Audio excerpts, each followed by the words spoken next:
So hello, Tom. Hello, Vanessa. So today I'm here with Tom Campbell. He is a retired NASA physicist, a consciousness researcher, and also the author of trilogy My Big Toe, or MBT, My Theory of Everything. Now, Tom, you created this theory of everything that explains the nature of reality and our purpose here for existence, which are really big topics. And what I love about it is you did it without including any dogma or belief or indoctrination. And you recommend that your readers have an open mind, but also be very skeptical. Mm-hmm. So can you talk about why that is so important to read your book with? Well, first off, one of the goals of my book was to provide an on-ramp for those people who are left-brained, which just means who live their life through logical process. Right-brained folks have had, they have many on-ramps. They have a super highway full of literature, full of books, ways that they can access a larger reality. They can understand the bigger picture in which we live. Mm-hmm. But the left-brainers don't. When the left-brainers pick up a book that talks about things non-physical, about things paranormal, about things even philosophical, typically they put the book back down because it's not logical. Mm-hmm. They can't get there through logical process. Right. You know, they get through page 1, page 2, and then a miracle occurs to get you to page 3, and they put it down because they say, no, I'm not going there. Yeah. So exactly. I'm a scientist, and I spent probably 40 years researching consciousness, and about that many years doing physics as well. Mm-hmm. And it was my goal to have a path toward understanding the bigger picture, understanding consciousness and how it works, what you can do with your consciousness, what maybe limitations are, and to have it entirely logical so that any scientist, mathematician, lawyer, people who work out of their left brain could follow it without any assumptions, that they have to believe in. Right. No belief. So that's one reason. I wanted the on-ramp for the left brain because the left brain people are they're the dominant force in our culture. Mm-hmm. They're mostly the movers and the shakers, the lawmakers, the people that affect us most directly. Absolutely. The corporate leaders, mm-hmm. mostly left brain, mostly work on logical process. So we need a way for them to get to a bigger picture. And they won't go without it being science, without it being logic. Yeah. So that was one thing. And the other thing was that it is science. Once you understand consciousness, mm-hmm. then you realize that it's not, it doesn't take any leaps of faith. Mm-hmm. Consciousness is a thing that can be explained by science. The paranormal just becomes normal. Right. That's what science does. It takes things that used to be unknown, mystical, can't understand it, and it turns them into things that are known and you can understand it. Mm. And it's a good policy in any part of your life, whether it's looking at big pictures, studying consciousness or not, to be skeptical. Absolutely. Yeah. Skeptical of everything. Right. Beliefs are a large part of the problem. A belief is a trap. Mm. When you believe something, you're not open to things that are outside that belief. Mm-hmm. So we need to get rid of those beliefs, be open-minded mm-hmm. and skeptical, both. That's the only way really to make progress mm-hmm. in any direction, is to be open-minded and to be skeptical. For sure, I completely resonate with that. Yeah. Yeah, and so that's why, for me growing up, I was never able to adapt to a religion or be part of any kind of dogma whatsoever. I dabbled in Christianity, Buddhism, even Hare Krishna, but I was always really skeptical, which is great because it opened me up to discovering big truth. Mm-hmm. And so when I came across your model a couple of years ago, a good friend of mine recommended I watch your YouTube videos, and I couldn't get into them because I found them really dry and just so logical and so left-brained that for me I just found it really boring. So fortunately, my good friend went to the Monroe Institute, and he worked with you for 5 days. And every day that he was there, he was messaging me saying how amazing you were and that you were like Einstein reincarnated. And I thought, okay, well, let me go check this guy out. So then, of course, I went to the Monroe Institute about a year and a half ago, and I worked with you. Mm-hmm. And you blew me away because you are what I see as the real deal, completely authentic. And since then, I've been really studying your model. The Monroe Institute, that was actually really good timing because you took a hiatus from that, right? I know you helped to create that, and then... Yeah. Yeah, I ran into Bob Monroe about 1972. He had written his first book, hadn't yet started writing his second book. He had built a lab for studying consciousness because he had this out-of-body experience, not on purpose, but it just happened to him. Scared him half to death. He wondered whether he was insane. He went to psychiatrist. After about a year or so of struggling with it, he realized that he wasn't insane. It was just something that he had, some quirk, made him do that. And then he started to play with it and experiment with it. And he realized that it was real. He could get information that he shouldn't have been able to get. He could see things and understand things that otherwise he wouldn't have. So once he realized it was real, then he wanted to study it. He wanted to make it science. He wanted to open it up so he wasn't just the weird old man who, had funny experiences. He wanted to put it on the map as science. He wanted to put it on the map as legitimate. And that's when I met him. So I helped him build that lab and put it together. Myself and another, I'm the physicist, had a double E, electrical engineer, also joined me. So we put together equipment, and then we became the guinea pigs. That was the deal. We'd do his lab if he'd teach us how to go out of body. Because if we didn't experience it, then it wouldn't have been real to us.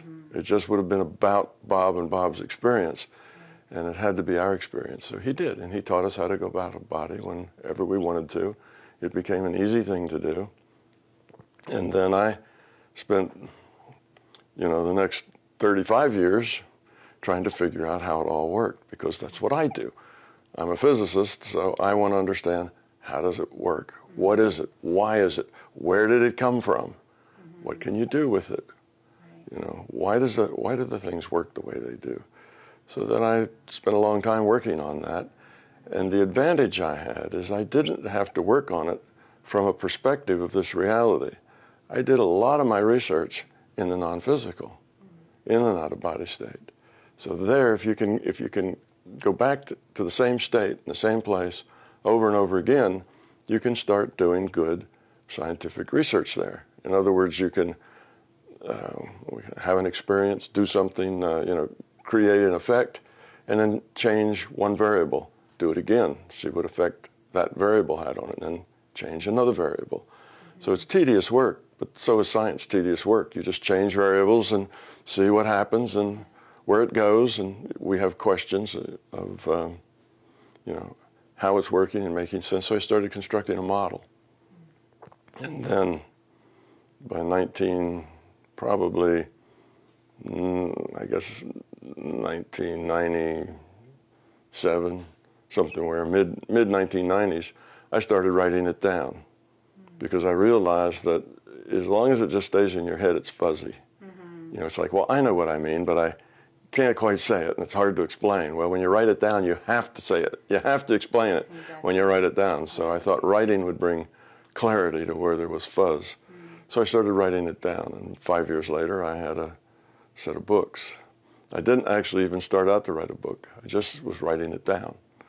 And it just turned into so much material that it ended up not with one book, but 3 books. I had to chop it up into pieces just so it wasn't so thick. And overwhelming. Yeah, Absolutely. and overwhelming. So. And you started writing this, or you left the Monroe Institute. You helped to establish it or create it in the 70s? Yeah, in the 70s. Yeah, one of the things that made the Monroe Institute possible was a technology called binaural beats.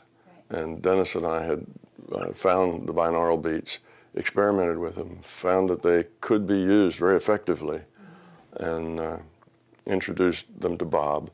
And Bob integrated them into his own sound. He had a sound that basically was a relaxing sound. It had a sort of a surfy, well, it wasn't exactly surf, but it had a surf kind of sound to it, and it had a 4 hertz rhythm to it that was arrived at by his own experience. He found that, and he was about ready to go out of body, his body would vibrate at about 4 hertz, 4 cycles per second. So he had this surf sound modulated and the 4 hertz sound to help encourage that. But then once we added the binaural beat to it, we could manipulate that 4 hertz a lot better. And that then turned into what's now called Hemi-Sync. Mm-hmm. Bob got a patent on that, and then he added to it, and it was improved over years and changed and whatever, but that was really the origins of Hemi-Sync. And because we were so successful with that, people started to knock on the door saying, we want to participate in your research. Right. And then he had so many people that he decided to hold like a little weekend workshop thing where people would come in and we'd play these sounds for them and lead them through some exercises. And that got to be so popular that Dennis and I and Nancy Lee Honeycutt, which is Bob's stepdaughter, Dennis and I shifted from research to trainers. And now we were flying all over the country giving these talks and experiences. Okay. There was a bunch of headsets, that everybody would wear. That was before we had things like, little MP3 players. Right. So we had a whole harness with headsets coming off of it, which is something we built ourselves, and then we fly someplace and get 20 or 30 people laying on the floor with these headsets going out from this harness. So that's the way it started. Yeah. And it got so popular that Bob saw a business. Mm-hmm. He was a businessman. That was his thing. He owned a cable company. And he saw a business, so then he eventually formed a corporation, TMI, which was running that business, and then he built the Monroe Institute, and all the rest of that then's history. So, so Dennis and I were there years before there was such a thing as TMI or the Monroe Institute. Oh, okay. Because at the time we got to be trainers, it was just too much.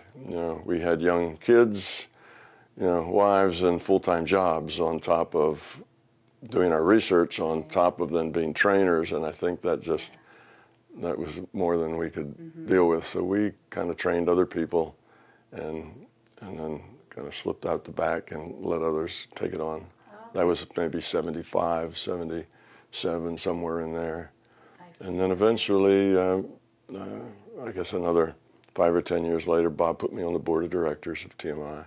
And I did that for about a decade until Bob passed away. So I connected to TMI, at the roots and on and off, but then I haven't really been associated with them for a long time until the year before last. I did a program of which you were one of the attendees there. That was your return to TMI. But it was basically, I didn't do it as a TMI program. I did it as an MBT, a My Big Toe program. Yeah. TMI was just the facility. Yeah. They had all the facility for doing that sort of thing. Yeah. I'm super thankful for you putting that program on at TMI because it introduced me to your work, and since then I've been really doing my best to apply the principles of MBT into my life, and it's given me a lot of clarity. Now I have a knowing of what my purpose is. It's given me meaning to life. I'm aligned with my mission. And I attribute a lot of that to this model that you've created. This model is like a map that, for me, helps me to navigate my way through life. Yeah, that's an aspect of it that sometimes surprises people, because when we talk about it as a model of reality, right? It's a Tao theory of theory of everything. A Tao. So that makes it sound like it's mostly either philosophy or science, which it is both of those. But besides that, it's also personal. It's about living. It's about life. It's about purpose. It's about how to maximize that life to be happy and productive and get out of the cycle of struggle. Constant struggle is where most people live. So once you understand the nature of consciousness, then you can understand the nature of yourself. You are consciousness, and you can understand physics as well, which was kind of a freebie that fell out for me. Though I'm a physicist, I didn't write it because of the physics. I wrote it initially as a model of consciousness. Then I found out that it made good sense and could explain physics. I guess if I wasn't a physicist, I wouldn't have noticed it at all. But it's almost embarrassing that it took me so long to notice that, being a physicist. But I did notice it, and the very same principles that explain consciousness make sense out of quantum mechanics.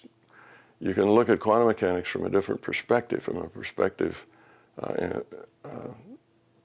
of virtual reality, which is one of my tools for understanding consciousness. And suddenly quantum mechanics is no longer a weird science. It's a very logical science. So it solves that puzzle. And relativity also was based on a puzzle, which is why is speed of light constant. It solves that puzzle. So then I started looking for other puzzles, and I found out that all of the outstanding paradoxes in physics were easily explainable, logically explainable, from the same fundamental principles that explain consciousness. So that was then wow, I didn't realize I would do that, so that was a good thing to add to it, because that then gave me a warm feeling that it had a higher probability of being correct if it actually could do good science. Mm-hmm. Absolutely. And fortunately, the scientists all along have kind of been moving toward that same conclusion. Mm-hmm. So in the last decade or so, the scientists have, more and more of them have realized that a viewpoint that this reality is information, that's getting pretty popular inside of physics departments now. Mm-hmm. Yeah. And that's what consciousness is. Consciousness is information. And if you see all of this as an information system, then it all makes sense. Mm-hmm. Rather than a material-based system. Reality. Yeah. And this isn't new either, right? I mean, Buddha said it 2,500 years ago. He did. He said, that this reality was an illusion. Right. This is exactly the same as saying it's a virtual reality, or that it's an information-based reality. Yeah. And I love how you've pointed out, too, in a previous talk, how this has been well known to us, that this is just an illusion. However, that concept has stayed in the margins because science hasn't brought it on board, and science are the high priests. Sure, anybody can experience and discover all the same things that the Buddha did, that I did, that thousands of other people have, because it's all inside. We're consciousness, so all those answers are in there. Mm-hmm. If you look, seriously enough for them and work at finding them, they're all there. So we have for many thousands of years understood the fundamental nature of reality. It's just never made it to the big time. And now, to get into that big time, it has to be science. It has to be logic. And I think that's going to make a really big difference, because now the same logic, like I say, is better physics. And better physics will eventually win. The truth will always float to the top sooner or later. That's right. So I am very confident that we will get there, and that it's not that far away. Tom, I think I mentioned to you before how we created a nonprofit organization. It's called Low Entropy. And basically what our organization stands for is we create a safe space for people to come and take different workshops or programs, come and attend support groups, where they can get in touch with their truth, discover big truth, find a path that works for them, and learn more about themselves. Identify their fears, and then take the steps that are necessary to overcome those fears. Now, your model is pretty much what was the catalyst to get this started, because your model gave me clarity and put me on that path, and now I'd like to also help others. But what I find is that because I look at you as such a role model, not only here in this physical matter reality, in terms of how you raise your children, all the work that you do, how you support people, but also that you're able to remote view, remote heal, go out of body at will, parallel process. Because you have these abilities, or because you are evolved to a point where you can do this, I often find myself saying, well, if I come across a challenge, I'll say, what would Tom Campbell do? And I want to, I don't want to lose myself there. I know that I need to be more, well, what would Vanessa do? But the thing is, what Vanessa's done for the last 37 years has brought me to where I am today, which is nowhere close to where you are. So I guess my question is, how can one make sure to follow their own path and stay in tune with who they really are, without losing themselves to a belief system, of creating a belief system around MBT, for example? Okay, well, first off, I would say it would be a mistake to try to be like anybody else other than yourself. You need to be who you are. Trying to be like me or anybody else is not the right way to go about growing up. So the first thing you need to do is figure out who you are. Become authentic. The idea here is to get rid of fear. Fear is the thing that makes us dysfunctional. Fear is the thing that pushes us into poor choices. Fear is the thing that makes us unhappy, miserable, that gives us struggle and pain in our life. So if we can just get rid of that fear, then all of the problems we have kind of melt away, and they're replaced with things like happiness and joy and satisfaction.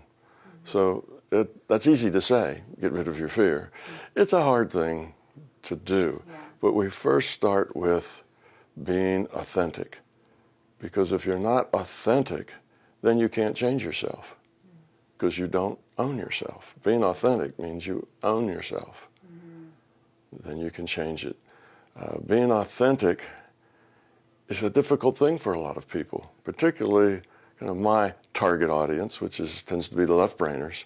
Most of those folks have no idea who they are at an authentic level, because they live out of their heads. Right. Their life, their reality is defined by what they think, who they think they are, what they think they are, how they think they should be. All of that then defines who they are, but that's more image than fact. Yeah, ego. That's a lot of ego, and fear creates ego, and fear creates belief. So the process is to get people to see themselves within the context of something larger than just their own actions, I guess. Our world tends to put us at the center of our own universe. And that's a place of ego, and that's a place of fear. So just seeing that you're a part of a bigger thing, that you're just an interactor with, hundreds of other people, and that what you do and say and think affects those other people, and what they do and say and think affects you. And if you can just get that idea that you're a part of something larger, that's a good place to start to find your authentic self of who you are and how you interact in that space. It's a difficult task for left-brainers. It's an easy task for right-brainers because they're very intuitive to begin with. Right. So they don't struggle with logical process. They intuit where they're going, where they are, and who they are. Right. But it's a tough row for most people who have to have logical process. Yeah, absolutely. Seeing a bigger picture. And the second thing that's most important is a desire. They have to really want to grow up. They have to really want to change their life of struggle. Yeah, and that's why your model is so valuable, because it gives people a premise to understand purpose and meaning and what's the whole point of existence. Right, there is a purpose. It's not. Many people, particularly logic-based people, would say there is no purpose. We're just here and we interact and we do what we do, and there is no point or purpose other than having fun, having a good time. If they're a little better people than that, they'd say being moral, being ethical. But they don't see a purpose. But in fact, there is a purpose to our existence. We are here for a very specific purpose. And finding that out lets you then work toward that purpose. And when you're working toward becoming what you really need and want to be, then you start making a lot more progress and you start feeling better about yourself. And life is not such a difficult thing to negotiate. Even the hard things become challenges that are fun rather than situations that are miserable that you have to get through. Yeah, I like that a lot. And being a truth seeker or somebody who's always been looking for purpose and meaning my whole life, I found that all these other philosophies or religions, there was no weight to them because I couldn't add the left brain logical process to it. So thank you for providing a model that is an on-ramp to get onto, to see this bigger picture of what everybody is saying, which is we're here to be loved, we're here to evolve. They're saying it in different ways, but your model says makes it so clear, and it does logically make sense to me. So now that's where I got this, I get it now. It finally makes sense. So I'm just really appreciative of the fact that you could do that. Well, I really appreciate it that you found that it works for you. That's the point. Yeah. If it doesn't work for you, then you let it go. Exactly. Try something else. If it does work for you, then take the next step. So it doesn't really work for everybody. Everybody's not ready to take those steps. And you can't push people to grow up. You can't push people to see the world any differently than they see it. You can only give them an opportunity to change themselves. You can't change them. So when you set up this organization, your nonprofit, that'll be a challenge. You see, it's not like here's a program and if you take it, you come out the other end happy. It's not going to work like that. You have an opportunity to change yourself. Most people think they would be happy if they could just change the world to suit them. But that's not where it comes from. You have to change yourself to integrate into that world in a productive way. That's the way the happiness comes from. And that means you have to get people to completely reassess who they are, why they're here, and find that authentic being and begin to live it. And then when you live your authenticness, if it doesn't work, now you can change it because you're authentic. You own it. You can change it. But getting people to go there will be a big challenge. But I suspect you'll only attract the people who are ready, who are interested in that. Those are the people who will come. The people who aren't ready won't show up at the doorstep anyway. I've heard you say too, when you start getting rid of your fear and letting go of the darkness and you let your own light shine, then it lights the path for other people too. It does. Awesome. Yeah, the best way to fix the world, we say, this world's so awful. It's, all the nastiness that's here, all the greed and all the crime, all the using of other people and so on. That's an accurate reflection of who we are. That's an accurate reflection of the quality of the consciousness of us, human beings. It's not that we can, if we could just change that, corporate head, or we could just change that political leader, we could just change, the people at the top, then everything would be fine. It doesn't work that way. Those people at the top are a mirror of us. The only way to save the world is to save yourself first. You need to grow up. You need to become more caring, more cooperative, a more loving person, a more giving person. And as you do that, it changes all the people around you. Actually, what it does is it helps them change themselves. And that's the way to go. So all of you who are running this little corporation need to be these examples, need to be those shining lights that encourage the other people to find their light and turn it on as well. Thank you. Well, you're part of this too. Yeah, and I really appreciate your work, you see. I can go around and talk, and that doesn't really amount to a whole lot unless people like you go do something about it, you see. That's what's important.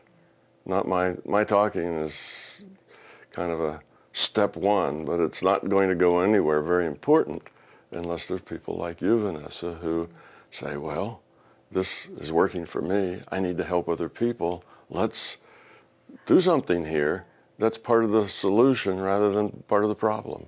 Right. And that's what's important. So when I see things like this starting and people energized and ready to go out into it, then that's good. That's what it's all about, you know. Yeah. And that's the thing too, is that you're so encouraging and supportive. For someone, I feel very, very, very ordinary, just a regular person who has a lot of fear, insecurities, inadequacies. But I know that my mission and my responsibility is to grow and become love. And because I'm doing that, because I've had help from other people, guides and mentors such as yourself, because I've had that, I don't want to say privilege, I've had that opportunity. I feel now I have a responsibility to also help others, to give them that opportunity as well. That's the way it works. Yeah, because we never just evolve, and we're always evolving, and right. Part of evolving is helping others as well, right? It's all connected, yeah. We're all connected to each other. So the helping is the natural way to extend that. Mm-hmm. Yeah. Mm-hmm. Thank you, Tom. You're welcome. Thank you, Vanessa.